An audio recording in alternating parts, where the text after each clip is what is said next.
Hello friends, आज आपण पाहणार आहोत डिमांड थेरी, मागणीचा सिद्धांत. आपल्या दैनंदिन जीवनात आपण काय खरेदी करतो आणि किती प्रमाणात करतो हे डिमांडवर अवलंबून असते. Meaning of demand. डिमांड म्हणजे ग्राहकाने विशिष्ट किमतीला ठराविक काळात खरेदी करण्याची तयारी दाखवलेली वस्तू किंवा सेवांची मात्रा आहे, म्हणजेच इच्छा. ती घेण्याची क्षमता आहे, म्हणजेच ॲबिलिटी, आणि ती खरेदी करण्याची तयारी आहे, म्हणजेच willingness.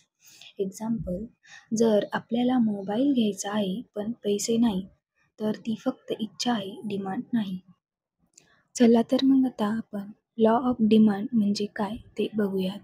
Other things being equal, price वाढली तर डिमांड कमी होते आणि प्राईस कमी झाली तर डिमांड वाढते. म्हणजेच प्राईस आणि डिमांड यांचं इन्व्हर्स रिलेशनशिप आहे. फॉर एक्झाम्पल, जर सफरचंदची किंमत कमी झाली तर लोक जास्त सफरचंद खरेदी करतात. Demand curve is downward sloping from left to right. ग्राफमध्ये एक्स ॲक्सिसवर क्वांटिटी डिमांडेड असते वर वाय ॲक्सिसवरती प्राईस असते, जी डाउनवर्ड स्लोपिंग डिमांड कर्व दाखवते. यानंतर आपण assumptions of law of demand बघणार आहोत. यामध्ये number 1, consumer taste and preference स्थिर असतात, म्हणजे ग्राहकांची आवड यात काहीही बदल होत नाही. नंबर 2, इन्कम बदल होत नाही, ग्राहकाचे उत्पन्न हे स्थिर राहते.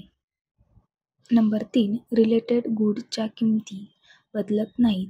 नंबर 4, वस्तू नॉर्मल्स गुड्स आहेत, म्हणजेच वस्तूची किंमत वाढली किंवा कमी झाली तर लगेच मागणीत बदल होतो.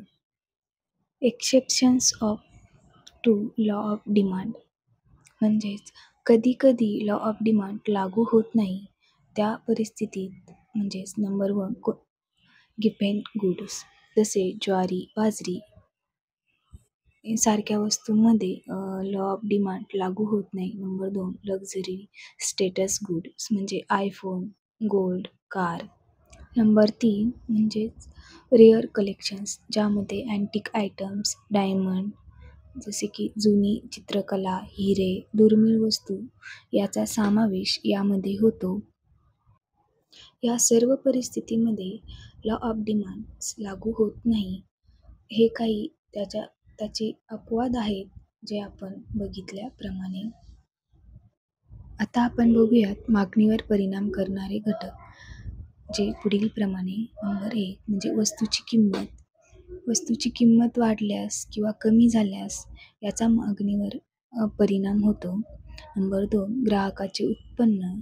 ग्राहकाच्या उत्पन्नामध्ये बदल झाल्यास याचाही मागणीवर बदल होतो. नंबर 3, संबंधित वस्तूच्या किमती म्हणजे सबस्टिट्यूशन गुड्स आणि कॉम्प्लिमेंटरी गुड्स याचाही मागणीवर परिणाम होतो. नंबर 4, ग्राहकाची आवड व सवयी, यामुळे सुद्धा मागणीवर परिणाम दिसून येतो. तसेच लोकसंख्या याचाही मागणीवर परिणाम होतो.